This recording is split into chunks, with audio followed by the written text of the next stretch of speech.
Hey everyone, today in this video we'll talk about stack. This is one of the important portion of your data structure. Let's start.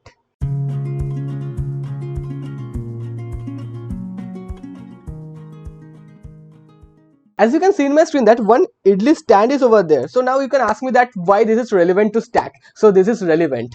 So if I ask you to have this, let's say I will have this idli. So for having this idli, what do we have to do?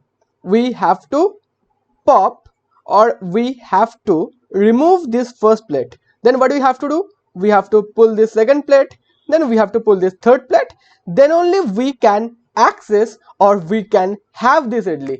So is it clear? So at first let's say that we'll have this idli. So for having this idli, now what do you have to do? So how many plates we have to remove? We have to remove 2 plates.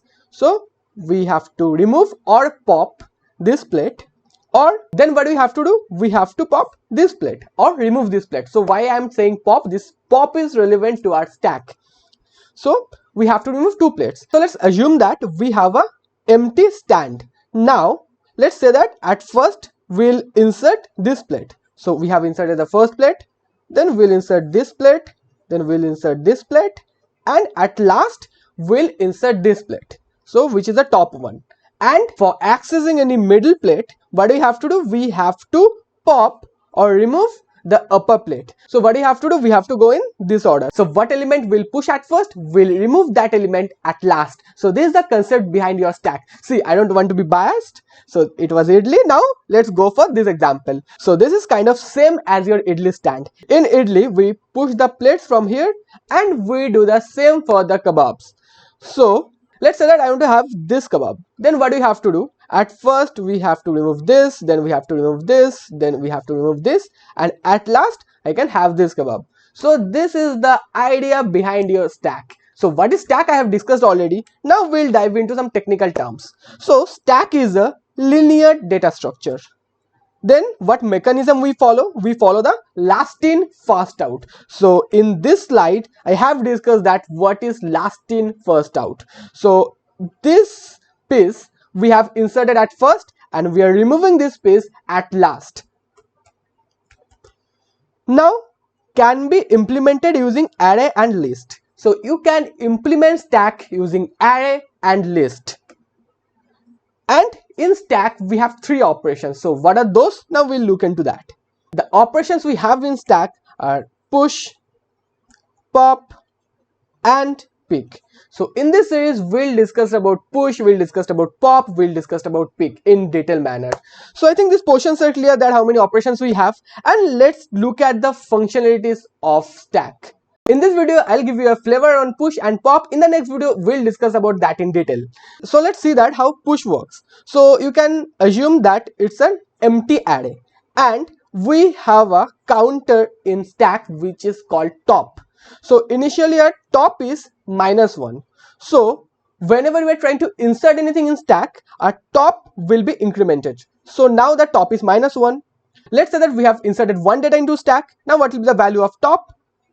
It will be 0. Now what will be the value of top? It will be 1. Now it will be 2. It will be 3. And it will be 4.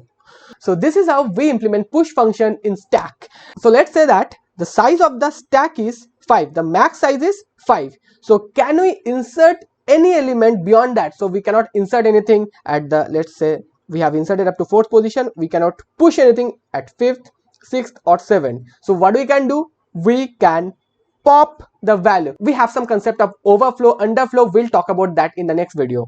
So let's say that how pop function works. So now how pop works. So now what we can do? We can pop the value or we can remove the value from our array. Now let's say that at first what is the value of the top? So the value of the top is 5 minus 1. So top equals to 4. Now top is pointing here. Now what we'll do? We'll pop some value. So what is the last value that we have inserted? We have pushed this value. So in stack we remove the element from the top. So what value we have inserted at last, we'll remove that element. So now what is the value of top? That is 4. If we remove this value, now what will be the value of top? It will be 3. Now what will be the value of the top? If we remove 40, then it will be 2. If we remove 30, then the value of the top will be 1. If we remove or pop 20, then the value of the top will be 0. If we remove this 10, then what will be the value of the top? The value of the top will be -1. So this is how your stack works. In the next video, we'll talk about what is push function. We'll also do the code. If you have any doubt, just write in the comment section. See you in the next video.